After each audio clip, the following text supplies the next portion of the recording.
जब प्यार ही मौत बन जाए तो आखिर इंसान क्या कर पाए। कबीर और मायरा के बीच कुछ ऐसा ही था। ये कहानी है कबीर और मायरा की। कबीर एक बहुत ही बड़ा बिजनेसमैन आदमी है। वो अपने ऑफिस से घर जा रहा है। अचानक उसकी कार एक पेड़ से टकराती है और उसका एक्सीडेंट हो जाता है। फिर इसके बाद उसके बीच क्या होता है उसकी लाइफ में उसे कुछ नहीं मालूम। जब उसकी आंख खुलती है तो उसके सामने होती है एक बहुत ही सुंदर लड़की जो कि नर्स की कपड़े पहने हुए है और उससे एक सवाल कर रही है, अब आप कैसे हैं? आपको होश आ गया? हमने कितनी मेहनत की, हमने कितने मन्नतें की, लेकिन आप में कोई सुधार ही नहीं आया। चलो, ऊपर वाले का शुक्र है कि आपको होश आया। अब आप अपना नाम बताएं, कौन है आप, कहाँ से आए हैं? कबीर को कुछ भी मालूम नहीं था। कबीर अपने दिमाग पे जोर डाल रहा था। वो समझ रहा था कि वो यहाँ कैसे पहुंचा, उसके बीच क्या ऐसा हुआ जो आज वो हॉस्पिटल में पड़ा है। किसी तरीके से कबीर ने अपने दिमाग पे जोर डाला तो उसे कुछ बीते हुए पल याद आए कि उसने अपने ऑफिस में एक इंसान से बातचीत की। फिर इसके बाद वो अपनी कार में बैठा और अपने घर की तरफ जा रहा था। उसके बाद कबीर को कुछ भी याद नहीं था। सामने खड़ी खूबसूरत सी नर्स जिसका नाम था मायरा। मायरा ने उसका हाथ पकड़ा और कहा, अब आप बिल्कुल ठीक हैं, बिल्कुल चिंता मत करिए।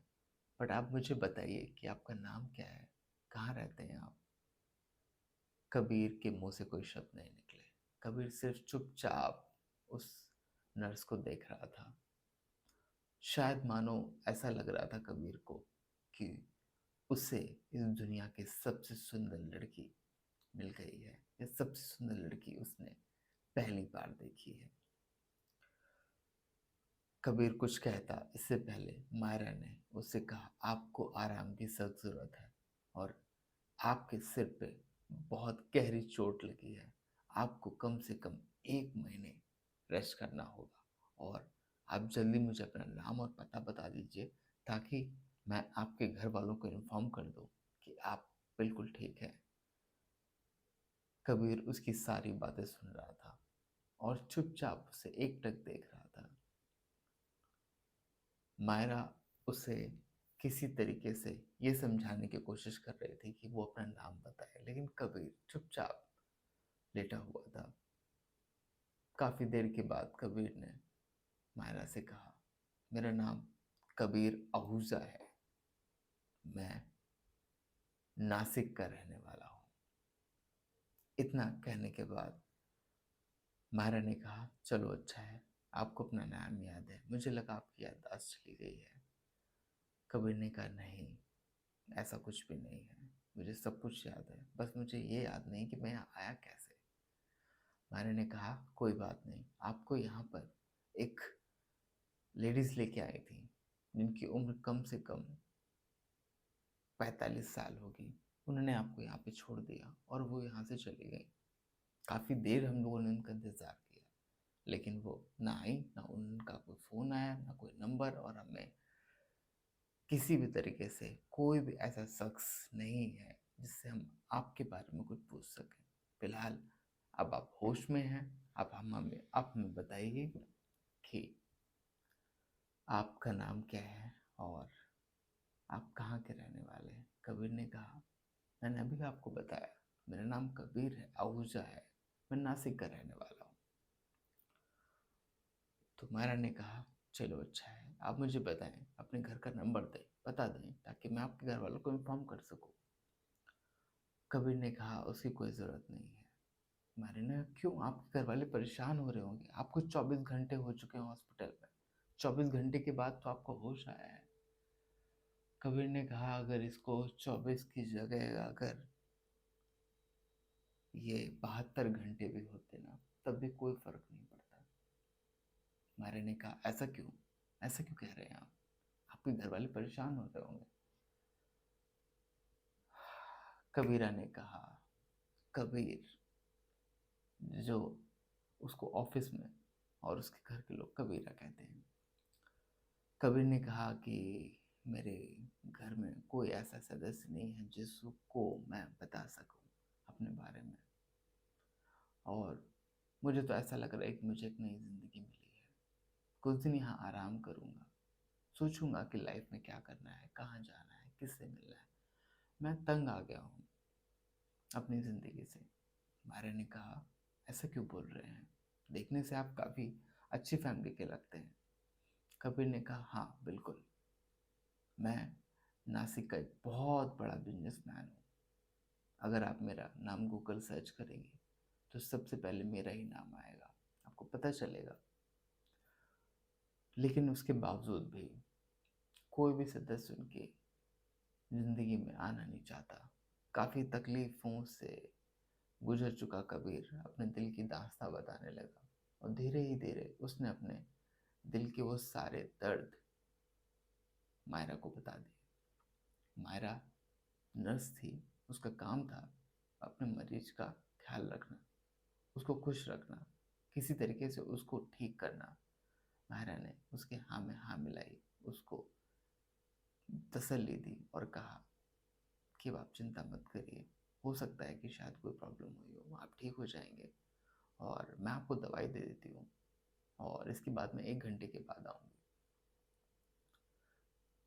मायरा ने कबीर को दवाई दी, इंजेक्शन दिए, और उसे रेस्ट करने को कहा। और कबीर भी नींद में कुछ भी सोच रहा था, कुछ भी उसके मन में ख्याल आ रहा था, अजीब अजीब से सपने आ रहे थे।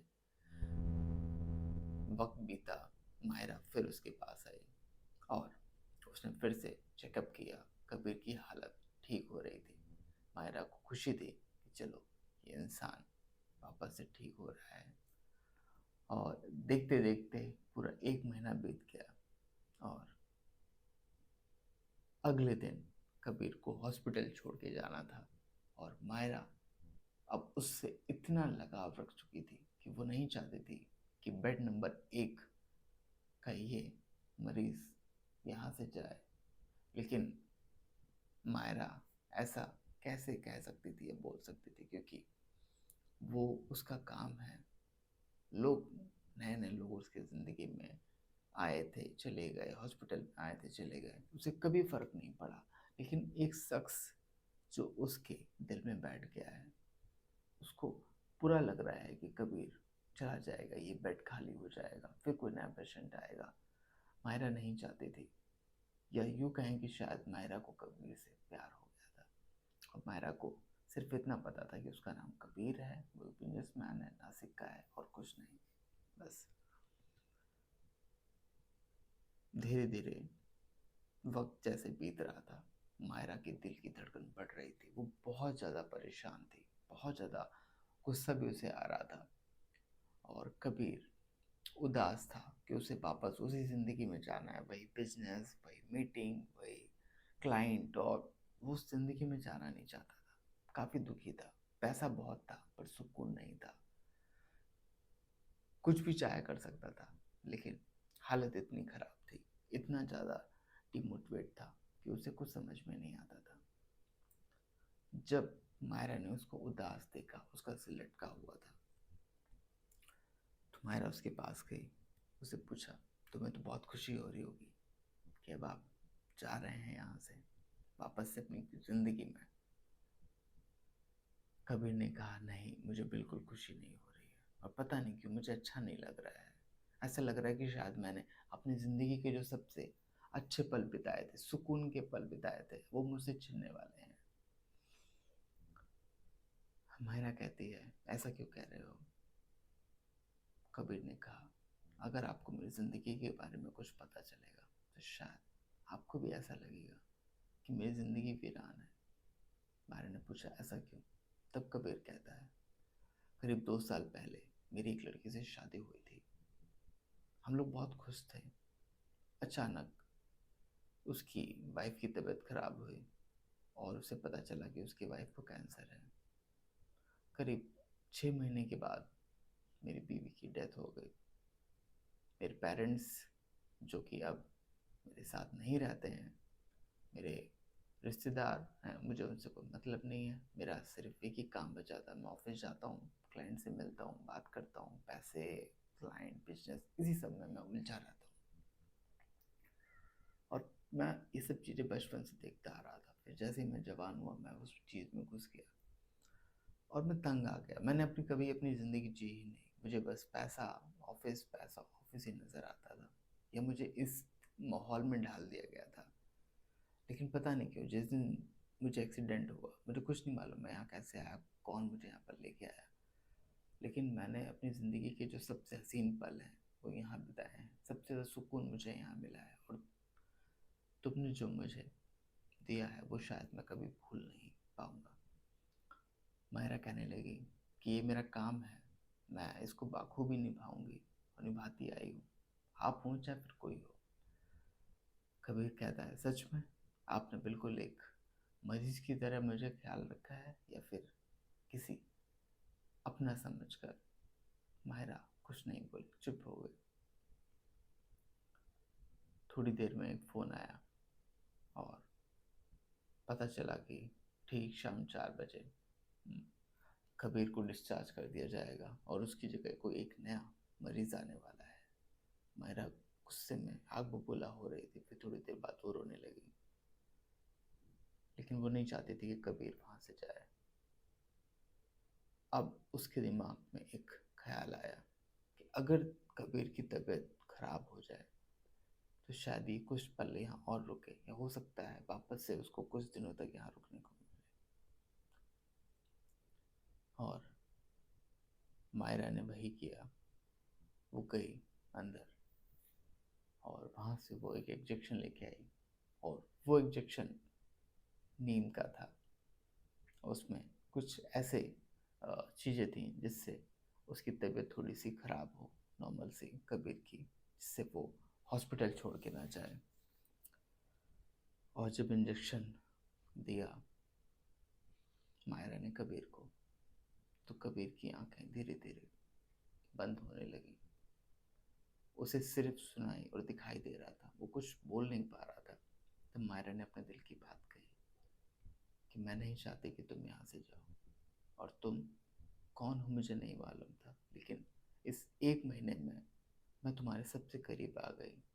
और जितनी ज़िंदगी में तकलीफ तुम्हारे है, उससे कहीं ज़्यादा मेरे है। मेरे कोई पेरेंट्स नहीं है, मेरे माँ बाप नहीं है, मेरा कोई रिश्तेदार नहीं है।